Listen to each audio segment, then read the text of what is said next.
Hello friends, welcome to Code with Karthiki. Next we are going to see set data type in Python. Next data type is set data type. A set is built-in data type used to store a collection of unique elements. So we have seen list, tuple we have seen. But in these two data types, we can store duplicate elements. Means repetition of elements is allowed in list and tuple. But in set, collection, so here I have written collection of unique elements, means duplication of elements is not allowed. So whenever you are defining set, you have to use curly brackets. So when you are defining one set, you have to use curly brackets, and in these curly brackets you have to give your elements. Then set is mutable, means dynamically you can add remove elements from set. Next is this is unordered collection of distinct elements. Distinct means unique elements, and unordered means whatever the insertion order is there, so that will not be preserved. So that is the unordered collection. List and tuple are ordered collection. Because of this ordered collection, we can use indexing to access elements in list and tuple. But as sets are unordered collections, we can't use indexing and slicing to access elements. So this is the next point. Next, sixth point is each element in set must be unique. So I have already told you collection of unique elements, and duplicates are automatically removed. So for example, when you are defining one set, you have written like 1, 2, 3, 1, 1. So if you have given these values, but when you print this on the console, you will get only 1, 2, 3. So if you have given duplicate elements, those will get automatically removed. Then constructor function to create set is set. So set function you have to use. Using this you can create set, and you have to pass here elements or iterable. Means you can pass here iterable like list, range, and elements also you can pass here for creating set. So this is the set function. So this is the introduction of set data type. Now we will see set practically. For example, I am defining here one set. So whenever you are defining set, you have to use curly brackets, and I am giving here elements 1, 2, 3. I will repeat these elements again. So I have told you in set only unique elements are allowed.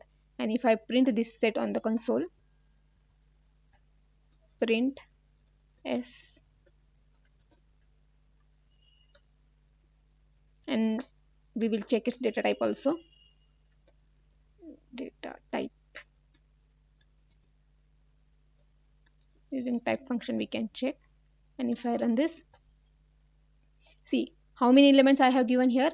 3, 6, 7. 7 elements I have given, but there are duplication of this 1, 2, 3 and 1, means right. So these elements are getting repeated, so automatically those are removed, right. So it has given only 1, 2, 3, means only unique elements are allowed, and we have checked its data type also, it is set, right. So in this way you can define set. So for example, you want to define empty set, so you can't use this empty curly brackets. So if you are using empty curly brackets, by default it is considered as a dict, that is dictionary. But we want to define set empty set. For that you have to use set function, that is set constructor function. And I will print this on the console. S1, this is the empty set. If I run this, I got here empty set. Now next is you can pass here iterable. Now to this set function you can pass iterable. For example, I will pass one list here. So S2 set function I am using, and to this set function I am passing one list 11, 22, 33, 11, 22, 44, right. So I have given here. So duplicate elements are there. We will see what output we will get. In set only unique elements are allowed, so repeated elements automatically get removed. S2. So now here we got here only 33, 11, 44 and 22. Here insertion order is not preserved. So because of that you can't access elements using indexing. So for example, if I'm trying to access first element, that is 0th element, what is element at 0th position? So for that I'm using indexing. So 0th position, if we try, what happens, we will check. Here we are getting error, set object is not subscriptable. Means using indexing you can't access element. Why? Because this is unordered data structure, means order is not preserved. But loops you can use. For example, I want to access all elements using loop for I in S2 print I. If I run this, I got here these elements, right? So in this way you can access elements. One more point is that heterogeneous data elements are allowed, means different data types elements are allowed in set.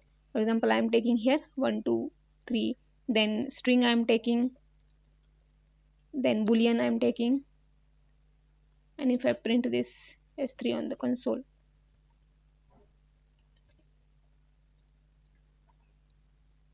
if I run this, see this s3 1 2 3 Pune. So why it has removed this true? Because internally this true is represented as 1. Because of that, this is the duplication. Because of that, it has removed this true, and we got here 1 2 3 Pune, as sets allowed only unique elements. Thanks for watching the video, and if you like the content of my channel, please subscribe and press bell icon to get notification. And if you have any doubt, you can comment below.